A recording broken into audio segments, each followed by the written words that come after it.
श्री राधा रमण जय जय नवल किशोर जय गोपी चित चोर प्रभु जय जय माखन चोर जय जय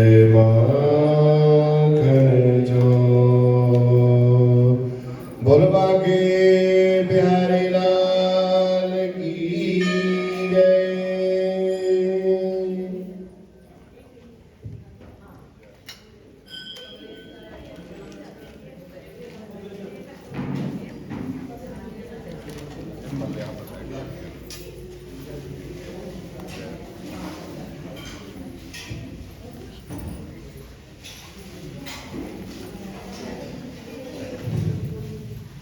सेवा भी करते रहना, भजन भी गाते रहना।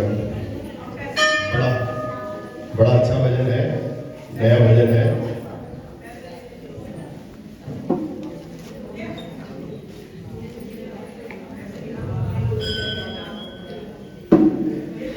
सखीरी बाके बिहारी से हमारी लड़ गई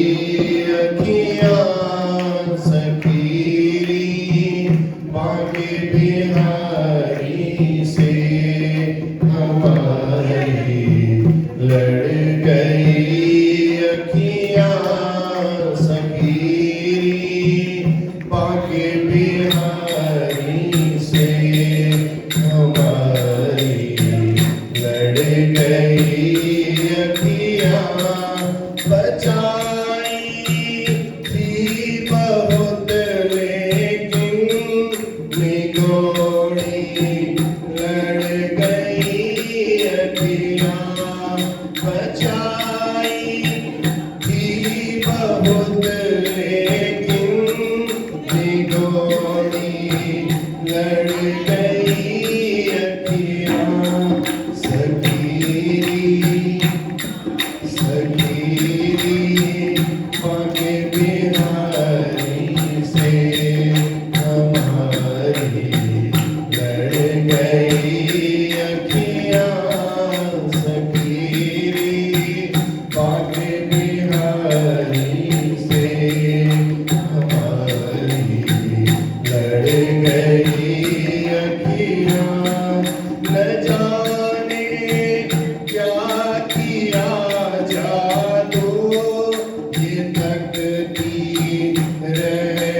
चितवन मेरी आँखों में लाते हो।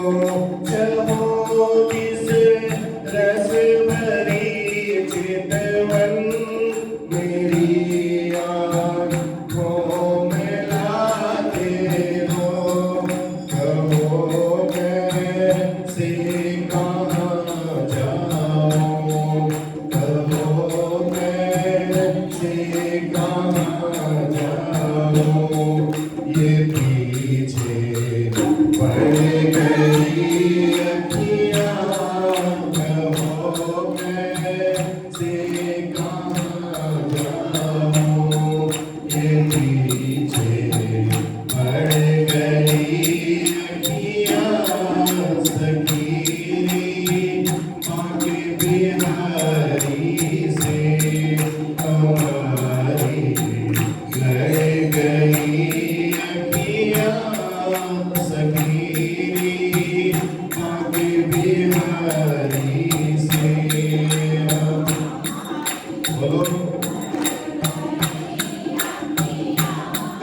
भले तन से ये निकले प्राण, मगर ये छवि न निकलेगी।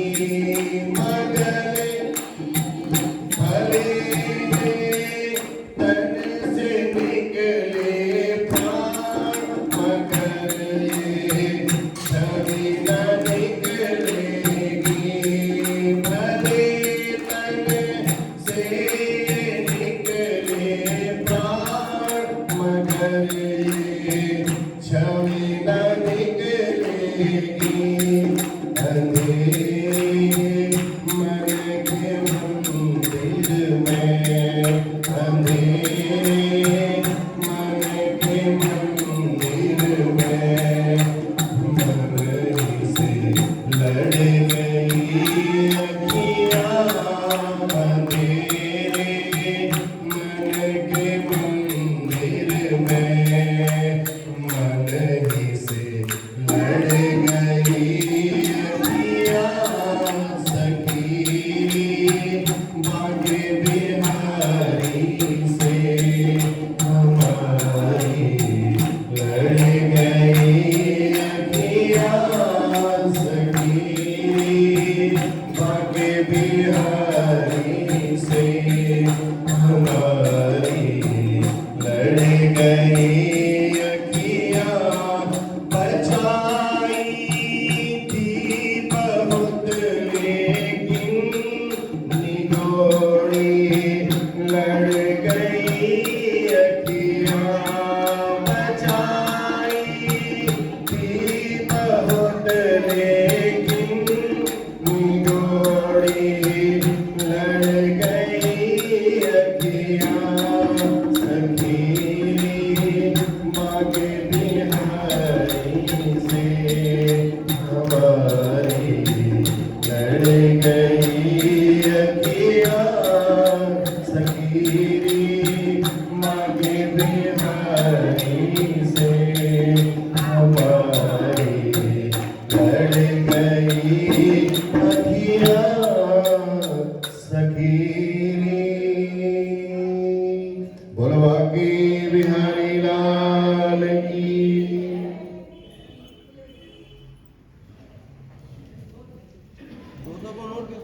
बरहा पीडम नटवर वपुः कर्णयोर कर्णिकारं बिभ्रतवासः कनककपिशं वैजयन्तीं च मालां।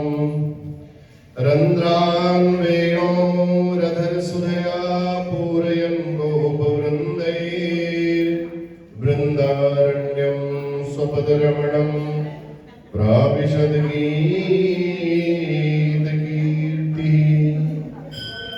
सच्चिदानन्दरूपाय विश्वोत्पत्त्यादिहेतवे तापत्रयविनाशाय श्रीकृष्णाय वयं नमः। श्रीकृष्णाय वयं नमः। सच्चिदानंद रूपाय विश्वोत्पत्त्या सत्पत्यादि हेतवे, भगवान का जो नाम है वो सत चित और आनंद, हमारे हृदय को बड़ा प्रफुल्लित करने वाला है, हमारे मन को एकाग्र करने वाला है, जो सत्य है। ऐसे सच्चिदानंद रूपाय विश्वोत्पत्त्यादि हेतवे तापत्रय विनाशाय, 3 प्रकार के ताप होते हैं हमारे शरीर में, दैहिक, दैविक और भौतिक। ये तीनों तापों को नष्ट करने वाला है भगवान का नाम। इसलिए गल्ला बातें ज्यादा करने के बजाय भगवान का नाम लोगे। तापत्रय विनाशाय श्री कृष्णाय वयम नमः। हम भगवान श्री कृष्ण को प्रणाम करते हैं। इस श्लोक को अगर आप बारंबार भी पढ़ोगे ना, बड़े से बड़ा कष्ट भी दूर हो जाएगा। इस श्लोक में इतनी शक्ति है। सच्चिदानंद रूपाय विश्वोत्पत्त्यादि हेतवे तापत्रय विनाशाय श्री कृष्णाय वयम। बस पूरा श्लोक नहीं आता है तो श्री कृष्णाय वयम नुमः, नमः नहीं, श्री कृष्णाय वयम नुमः। क्या बोला मैंने? अब आप लोगों को भी ज्ञानी बनाना है ना, पढ़े लिखे होने चाहिए ना आप लोग भी। श्री कृष्णाय वयम नुमः, नमः नहीं। हम लोग, वयम माने हम सब, भगवान श्री कृष्ण को नमस्कार करते हैं। और अहम बोलेंगे तो नमामि आ जाएगा, ठीक है? तो इसलिए भगवान का नाम लिया करो और बस उसी में बड़ा आनंद है। आज एकादशी का बड़ा पवित्र, कार्तिक की एकादशी, कृष्ण पक्ष की एकादशी, बहुत पवित्र त्योहार। 5 कर्मेंद्रियां, 5 ज्ञानेंद्रियां और 1 मन। ये मन ही बड़ा चंचल है, ठीक? तो इस मन को काबू करने के लिए भगवान से ही प्रार्थना की जा सकती है, वही इस मन को काबू कर सकते हैं, अन्यथा हमारे बस की बात नहीं है।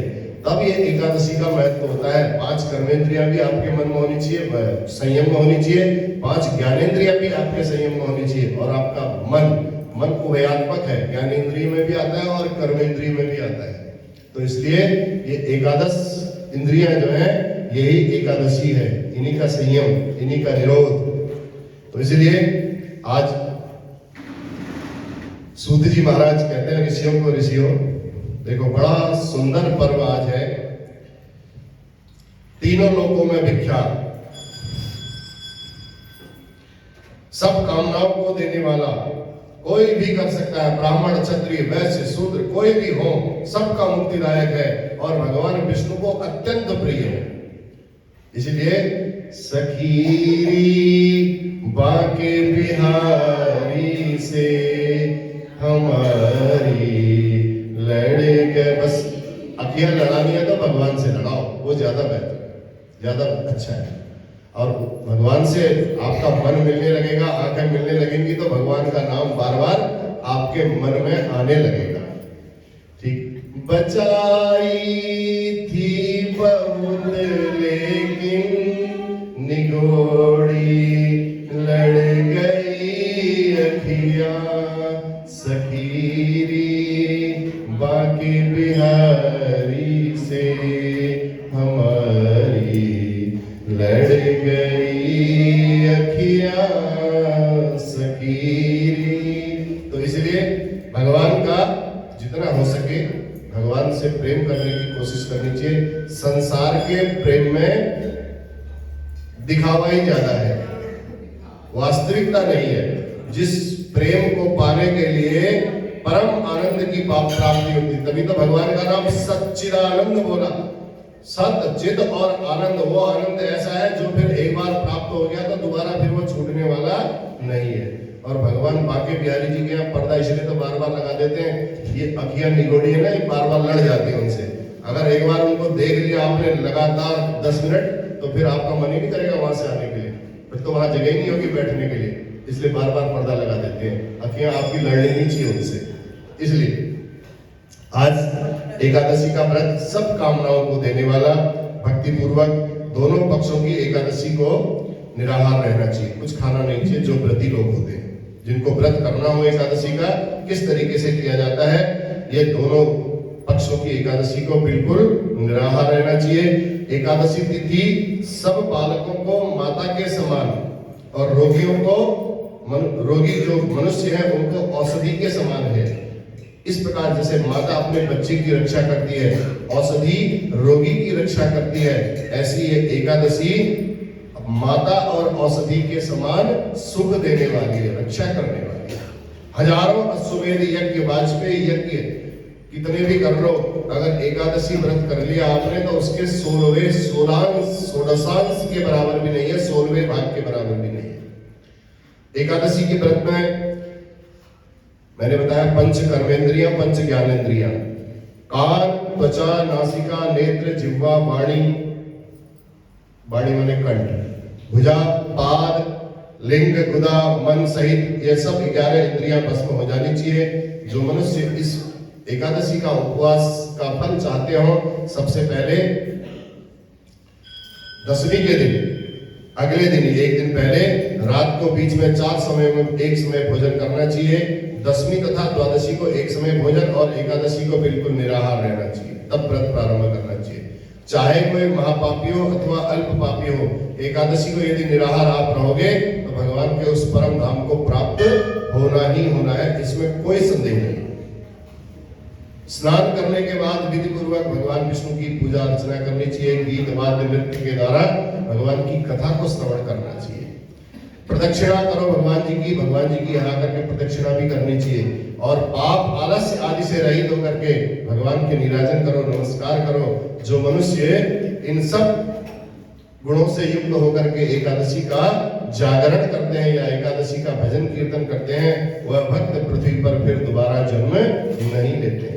सत्य, शौच, दया, त्याग, संतोष, आर्जव, शम, दम, तपस्या, समता, निवृत्ति, शास्त्रज्ञता, ज्ञान, विरक्ति, ऐश्वर्य, शौर्य, तेज, स्वर, स्मृति, स्वतंत्रता, कौशल, कीर्ति, धैर्य, विनम्रता, उग्रता, प्रगल्भता, प्रश्रय, शील, ओज, बल, वीर्य, इतने सारे जितने गुण हैं, गंभीरता, स्थिरता, आस्तिकता, कीर्तिमत्ता, अहंकार, ये रात्रि जागरण करने वाले मनुष्य को ये सब प्राप्त हो जाते हैं। भगवान की पूरी कृपा हो जाती है। इसलिए भगवान से प्रार्थना करनी चाहिए, हे केशव, अज्ञानान्तिमिरान्धस्य ज्ञानाञ्जनशलाकया चक्षुरुन्मीलितं येन तस्मै श्री गुरवे नमः। मेरे ये अज्ञान तिमिर के कारण अंधे मनुष्य पर, मैं बहुत अंधा हूँ, मुझे कुछ दिखाई नहीं देता, मेरे माया का पर्दा ऐसा लगा हुआ है, आपकी भक्ति नहीं हो पाती है, आप मेरे ऊपर कृपा करना, मैं आप ऐसी ज्ञान की दृष्टि मुझे प्रदान करना जिससे मेरे आपके चरणों में प्रीति लगी रहे। इस प्रकार भगवान से प्रार्थना करनी चाहिए, विनती करनी चाहिए और फिर ब्राह्मणों को दान दक्षिणा दें। फिर नारायण में भगवान श्री हरि में चित्त लगा करके पंच महायज्ञ करने चाहिए, अपने भाई बंधुओं के साथ भोजन करें। इस प्रकार जो पवित्र एकादशी के व्रत को करते हैं वह विष्णु लोक को जाते हैं, उनका पुनर्जन्म नहीं होता है। देखो, गंगा के समान कोई तीर्थ नहीं है, सबसे बड़ी बात, और माता के समान कोई गुरु नहीं है, विष्णु भगवान के समान कोई देवता नहीं है, व्रत के समान कोई तप नहीं है, वेद के समान कोई शास्त्र नहीं है, शांति के समान कोई सुख नहीं है, सत्य के समान कोई ज्योति नहीं है, पिता के समान कोई गुरु नहीं है, कीर्ति के समान कोई धन नहीं है। इतना सब एकादशी को यदि आप करते हैं तो इन सब चीजों की प्राप्ति भगवान विष्णु के द्वारा आपको प्राप्ति हो जाती। भगवान विष्णु आपका संरक्षण करना प्रारंभ कर देते हैं। तब सूत जी कहते हैं, ऋषियों, एक बड़ा सुंदर आख्यान है, बड़ी सुंदर कथा है, मैं आपको उस कथा को सुनाता हूँ। उस कथा के माध्यम से आपको इस एकादशी के व्रत का महत्व पता चलेगा। उदाहरण भी तो देना पड़ता है। तब बताते हैं, एक भद्रशील और गालव ऋषि थे। प्राचीन काल में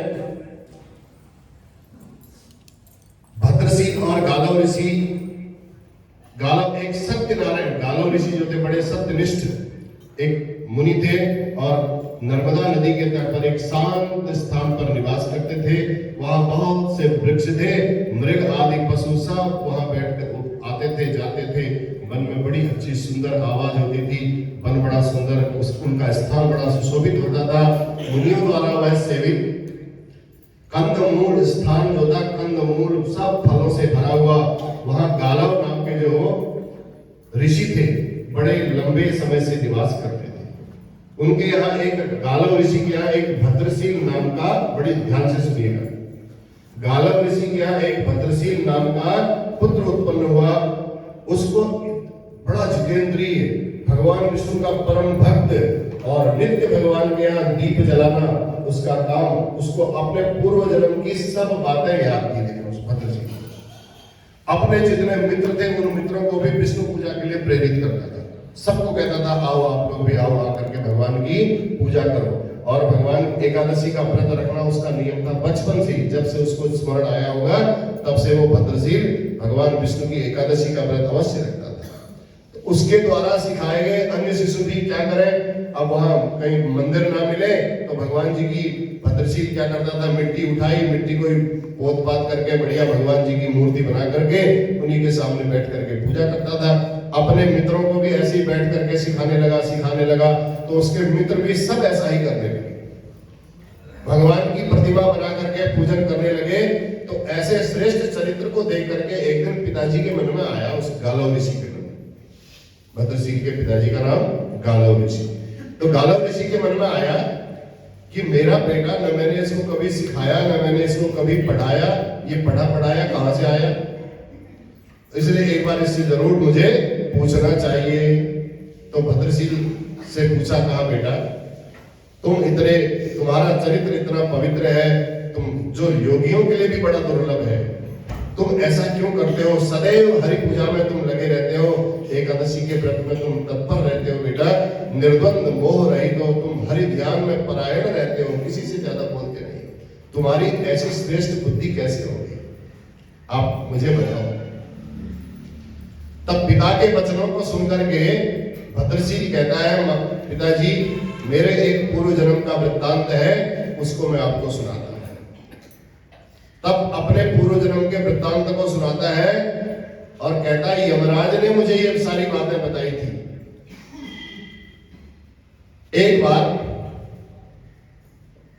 गालव ऋषि कहते हैं, तुम पूर्व जन्म में कौन थे और यमराज ने तुमसे क्या क्या कहा था, ये सब बताओ। तब भद्रशील कहता है, सुनो पिताजी, मैं एक बार चंद्रवंश में धर्म कीर्ति नाम का राजा था और उस राज्य को करते करते बड़े अच्छी तरीके से राज्य का मैं पालन करता था और पालन करते करते मैंने 9000 वर्षों तक पृथ्वी का पालन किया, वहां का शासन किया। अब शासन किया तो खूब मेरा शासन बड़ा अच्छा चलने लगा। जब बहुत ज्यादा अच्छा चलने लगा तो धन की इतनी प्रचुरता हो गई, इतनी ज्यादा धन आ गया मेरे राज्य में, उस धन का मेरे ऊपर मद आने लगा, अहंकार आने लगा। तो उस धन के मद में मैंने पाखंडियों के साथ भी दोस्ती कर ली, मित्रता कर ली। कुछ पाखंडी मेरे को ऐसे लगे मिले, उनकी बातों में मैं आ गया और उनकी बातों में आकर के मैंने उनसे मित्रता कर ली और जिसके कारण मैं भी पाखंडी बनने लगा। बस मेरा पूर्व जन्म का किया हुआ जो भी पुण्य था, वह पुण्य उन पाखंडियों की संगति में रहने से धीरे धीरे नष्ट होने लगा। पाखंडियों के साथ रहने के कारण देखो, जब गलत संगति हमेशा अच्छी होनी चाहिए। आप मंदिर में आओगे तो आपको अच्छी ही बातें बताई जाएंगी, गलत कथा सुनने आओगे तो कथा में कोई भी गलत बातें नहीं बताई जाएंगी। अच्छे लोगों के साथ बैठोगे अच्छा सीखोगे, बुरे लोगों के साथ बैठोगे तो बुरी ही बात मन में आएगी, इसमें कोई सोचने वाली बात नहीं है। तो कहता है महाराज मेरे सब पुण्य नष्ट हो गए, वेद मार्ग सब छोड़ दिया मैंने, अधर्म पर चलने लगा, कहना नहीं मानता था मैं किसी का, राजा होते हुए भी मैं अपने मन की ही करता था, प्रजा के पाप का छठा भाग मुझे मिलता था, मैं इसलिए दोषी बनता गया, सदैव पाप में निमग्न रहा। तो एक बार अपनी सेना को लेकर के शिकार खेलने के लिए गया और शिकार खेलते खेलते जंगल में घूमने लगा, खूब वहां मैंने मृगों को मारा भी। अब भ्रमण करते करते सेना मेरी पीछे रह गई, मैं बहुत आगे निकल गया। मुझे प्यास लगी तो मैं एक नदी के तट पर गया, उस रेवती नामक नदी के तट पर पहुंचा, वहां मैंने पानी पिया, गर्मी से परेशान था और स्नान भी किया। स्नान करने के बाद अब सेना मेरे को ढूंढते ढूंढते कहीं और पहुंच गई, मैं वहां अलग अकेला रह गया रेवती नदी के तट पर। अब प्यास लगी थी, पानी पी लिया, लेकिन भूख लगी थी तो खाऊं क्या? बड़ा परेशान हो गया, व्याकुल हुआ।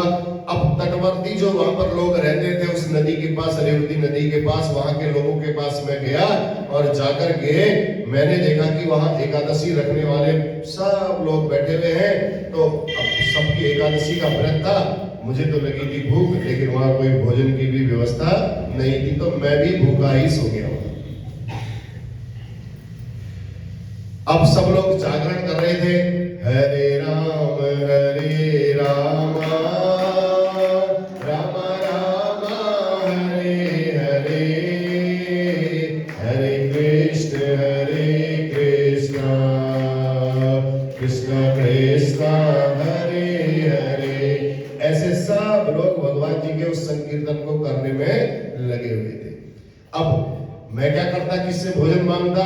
जब सब वहां संकीर्तन करने में लगे हुए थे, भगवान जी का जागरण कर रहे थे, भजन कर रहे थे, तो मैं भी वहां जाकर के बैठ गया और भूख से इतना व्याकुल था, रात को निद्रा आई मुझे, और निद्रा आते आते मेरे प्राणांत हो गए, भूख से मैं मर गया। भयंकर यमदूत आए और यमदूतों ने मुझे बांध करके यम मार्ग से मुझे यमराज के पास ले गए। अब यमराज ने चित्रगुप्त को बुलाया, कहा भैया बताओ ये आए हुए हैं, इनका जो लेखा जोखा है वो लेखा जोखा खोलो। हमारे और आपके सब कर्मों का लेखा जोखा तो खुलेगा, चिट्ठी पत्री तो सब खुलेगी। तो इसलिए बहुत बच करके, बहुत धर्ममय होकर के कार्य करने चाहिए। तो कहा, जब यमराज ने कहा बताओ इसके कर्मों का लेखा जोखा क्या है, तब चित्रगुप्त कहते हैं महाराज ये यद्यपि बहुत महापापी है, इसने अपनी जिंदगी में बहुत पाप किए, राजा था उसके बावजूद भी इसने इतने पाप किए, लेकिन इससे एक पुण्य कार्य हुआ, इसने रेवती नदी के, रेवा नदी के तट पर महाराज उपवास सहित जागरण किया और भगवान का नाम लेते लेते लेते इसके प्राणांत हो गए। बस यही इससे पुण्य कार्य हुआ है। चित्रगुप्त ने यमराज को बताया। चित्रगुप्त की बात सुनी तो यमराज को बड़ा क्रोध आया। यमराज ने चित्रगुप्त को डांटा, फिर तुम इसको यहाँ लेकर के क्यों आए? जब मैंने आपको बताया है कि कोई भी हरिभक्त हो उसको यहाँ लाने की आवश्यकता नहीं है। जो भी हरिभक्त होगा वो हरिभक्त भगवान के नित्य पार्षद बन करके भगवान के उस वैकुंठ लोक को जाएंगे। उसके बावजूद भी तुम यहाँ लाए। तब यमराज बोले कि मेरी श्रेष्ठ और हितकर बात सुन लो आज के बाद। फिर चित्रगुप्त को दोबारा जागृत किया, अलर्ट किया। कहा जो भी विष्णु भक्त हो, भगवान की भक्ति में परायण हो, एकादशी व्रत परायण हो, जितेंद्रिय हो, भगवान श्री हरि की शरण में अपने को समर्पित किए हुए हो, भगवान का किसी भी रूप में नाम लेते हो, अच्युतम केशवम राम नारायणम कृष्ण दामोदरम वासुदेवम हरिम। अच्युतम के ये भगवान के नाम है। किसी भी रूप में आप नाम लो, भगवान का दामोदर बोलो, अच्युत बोलो, केशव बोलो, नारायण बोलो, हरि बोलो, कुछ भी बोलो, जैसे भी आप भगवान का नाम लेते हो, नाम लेते रहो। जो भगवान का नाम लेते रहेंगे, भगवान की एकादशी को करते रहेंगे, उनको मेरे यहाँ कभी मत लेकर के आना। जो लोग अपने माता पिता, किन लोगों को लाना है? जो लोग अपने माता पिता की सेवा न करते हो और जो निष्ठुर हो, कुशील हो, लोक शत्रु हो, ब्राह्मणों का अहित करने वाले हो, देवताओं का धन हरण करने वाले हो, मनुष्यों का नाश करने वाले हो, ऐसे अपराधियों को यहाँ लाने की आवश्यकता है। उसके अलावा यहाँ और किसी को लाने की आवश्यकता नहीं है। तब भद्रशील कहता है, हे पिताजी, यमराज के उन वचनों को जो मैंने पूर्व जन्म में सुना, वो मुझे पुण्य कर्म की वजह से, जो मैंने एकादशी का जागरण किया था उसकी वजह से आज भी स्मरण है। नहीं तो पूर्व जन्म की स्मृति किसी को नहीं होती, सब भूल जाते हैं। कहा उसी पुण्य कर्म की वजह से मुझे अपने पूर्व जन्मों के जो कर्म थे वो सब याद है। अब फिर मैं बहुत पछताने लगा कि ओहो, इतना अच्छा श्रेष्ठ मनुष्य शरीर पा करके उसमें भी मैं राजा, और उसके बावजूद भी मैंने इतने गलत कार्य किए। मुझे ऐसा नहीं करना चाहिए था। जब मैंने एक एकादशी को खाली एकादशी करने वाले लोगों के साथ बैठ करके मैंने भजन किया था, उससे जब मुझे इतनी मुक्ति मिल गई, इतना पुण्य प्राप्त हो गया, तो फिर मैं, जो लोग नित्य भगवान का व्रत करते हैं, नित्य भगवान की पूजा करते हैं, कार्तिक मास में आकर के भगवान की कथा को श्रवण करते हैं, फिर उनके बारे में तो मैं कह ही नहीं सकता हूं कि उनकी मुक्ति ना हो। तो इसलिए उन्हीं शुभ कर्मों के कारण मैं आज मेरी जो स्मृति बनी हुई है, बहुत डरता हूं मैं। इसलिए मैं कोई और दूसरा कार्य नहीं करता हूं, भगवान की भक्ति में लगा रहता हूं, बस यही मेरा काम है। और उसके बाद हजारों, फिर देखो जब यमराज ने ऐसा बोला, उसके बाद मैं भगवान विष्णु के दूत आए, पार्षद आए, और उसके शुभ कर्म के कारण भगवान विष्णु के पार्षद उसे अपने लोक में ले गए। कहता है 1000 करोड़ कल्पों तक मैंने वहां विष्णु लोक में वास किया, सुबह शुभ कर्मों को भोगा। उसके बाद देवता लोग मुझे वहां बार बार प्रणाम करते रहते थे। तो देवलोक में रहने के बाद फिर मैं पृथ्वी लोक पर आया, और पृथ्वी लोक पर आकर के बाद भी मैंने यहाँ ब्राह्मण के घर में जन्म लिया। महाराज हे मुनीश्वर, मुझे पूर्व जन्म की बहुत याद है, इसलिए मैं भगवान की भक्ति में लगा रहता हूँ। एकादशी व्रत के विषय में मैं पहले जानता नहीं था, पूर्व जन्म की स्मृति के कारण ही मुझे ये याद है कि एकादशी का इतना महत्व है। तो ऐसे शुभ कर्म करने, मुझे अज्ञान अवस्था में मैंने ऐसे शुभ कर्म किए जिसका मुझे इतना पुण्य मिला। तो जो लोग एकादशी का व्रत करते हो, एकादशी की इस कथा को सुनते हो, व्रत नहीं रख सकते हो तो एकादशी की इस कथा को सुनने मात्र से भी एकादशी का फल प्राप्त होता है, शास्त्रों में लिखा हुआ है। श्रवण कर लेने मात्र से भी, श्रद्धा से यदि आप करते हैं, वो भी विष्णु लोक को प्राप्त होते हैं। तो इसलिए गालव जी कहते हैं, वाह बेटा, तेरा जैसा बेटा इस संसार में सबको मिले, मैं तो धन्य हो गया तेरे जैसे बेटे को पाकर के। बहुत अपने पुत्र की पूजा करने लगे, आरती उतारने लगे। कहते हैं तू तो मेरे घर में पुत्र नहीं, तूने तो मेरे घर में, मेरे कुल में 21 पीढ़ियों का तेरे आने से उद्धार हो गया। ऐसे पुत्र भगवान सबके घर में दे, और भगवान विष्णु की भक्ति सबके घर में होती रहे। बस यही सब भगवान जी से प्रार्थना किया करो। मंदिर में आते हो, प्रभु आपकी भक्ति प्राप्त हो, भगवान की भक्ति मिल जाएगी तो सब कुछ मिल जाएगा। संसार में कुछ नहीं रखा है, ज्यादा सोचोगे तो ठीक है, संसार में रहना है, संसारी बन के रहना है। अब यहाँ से जाना है, टाइम भी देखना है, आना भी है, जाना भी है, वो सब करना है, वो चलेगा, सब रूटीन में सब चलेगा। मुख में हो राम नाम, राम सेवा हाथ में, तू अकेला नहीं प्यारे, राम तेरे साथ में। अनन्यास चिंतयन्तो माम ये जना परिपासते तेषां विद्याभियुक्तानां योगक्षेमं भाव्यम। भगवान कहते हैं मेरी शरण में आ जाओगे तो फिर मैं तुम्हारी व्यवस्था भी कर दूंगा, घड़ी का टाइम भी पीछे कर देंगे, कोई लेट नहीं होगा। कहीं पंच लगाना होगा, ऑफिस से जाने की व्यवस्था होगी तो वो भी व्यवस्था हो जाएगी, कोई बात बन जाएगी, कोई भगवान किसी न किसी रूप में उपस्थित हो जाएंगे। बोलवा के बिहारी लाल की जय जय नारायण नारायण हरि हरि भजो नारायण नारायण हरि हरि श्रीमन नारायण नारायण लेते रहो भगवान। जय जय नारायण नारायण हरि हरि भजो नारायण नारायण हरि हरि श्री भागवत भगवान की है आरती, पापियों को साफ से है तार। श्री भागवत भगवान की है आरती, पापियों को साफ से है तार।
की, लक्ष्मी नारायण भगवान की, राजा रामचंद्र महाराज की, बांके बिहारी लाल की, पवन सुत हनुमान की, सत्य सनातन धर्म की अधर्म का प्राणियों में विश्व का, गौ माता की, गंगा मैया की, भारत माता की, नमः पार्वती पतये हर हर हर महादेव।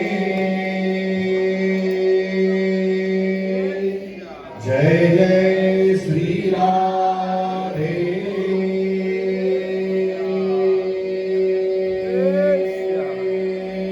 श्याम। चलिए